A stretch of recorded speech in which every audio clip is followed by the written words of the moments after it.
Je voudrais ici, dans un premier temps, vous dire merci d'avoir accepté cette convocation parce que l'heure est grave. Un virus a été identifié et ce virus endeuille, ce virus attriste, ce virus plombe l'économie à l'échelle internationale. Et notre pays, le Burkina Faso, n'est pas à reste. Nous, en tant qu'acteurs culturels, qu'est-ce que nous pouvons apporter pour l'éradication de ce virus? C'est l'objet de cette rencontre du jour.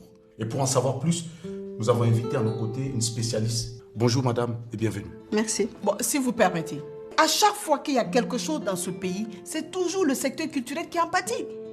Quand il y a le deuil national, on dit quoi? Il n'y a plus d'activité. Ça là encore, Corona arrive encore, il n'y a plus d'activité, tout est fermé. Pourquoi? Mais il faut qu'on arrête ça. Et après, il n'y a pas de solution pour nous. Rien. On reste comme ça en point d'interrogation. Mais non. Madame, si vous permettez, je comprends très bien vos préoccupations. Mais il se trouve qu'à l'heure d'aujourd'hui, cette histoire de coronavirus, c'est un réel problème de santé publique. Et pour ça... Yo! Hey! Tu n'es pas au courant des mesures de protection contre le coronavirus, non? On ne se serre plus les mains? Les gars, vous commencez à exagérer avec cette situation de coronavirus là maintenant. Ah bon? Depuis quand il y a une poignée de main tue quelqu'un ici en Afrique? Ah, il va y venir, pardon. Non. Tu es au sérieux là? Mais oui! Hey petit, descends sur terre. La maladie existe et elle tue. Fais gaffe. Contrairement à ce que vous pensez, cette pandémie est une réalité. Elle a déjà fait des milliers de victimes sous d'autres cieux. Et pour arriver à l'éradiquer, il va falloir suivre un certain nombre de consignes pour qu'on puisse le bouter hors de notre pays. Effectivement, si nous voulons venir à bout de cette maladie, il faut qu'on y mette du sien.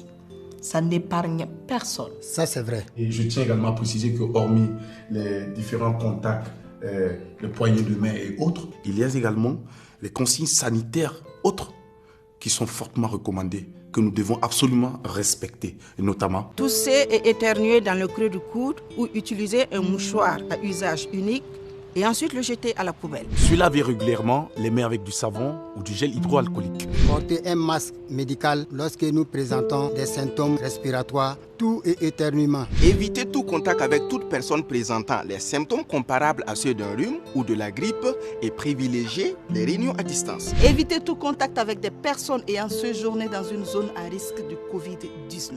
Évitez tout contact avec votre entourage si vous présentez les symptômes du coronavirus. Évitez surtout l'automédication et appelez le numéro vert de la cellule de veille Covid-19 pour des soins appropriés. Le coronavirus est une réalité, mais ne paniquons pas. Tous ensemble, œuvrons à son éradication. Ceci est un message du ministère de la Culture, des Arts et du Tourisme.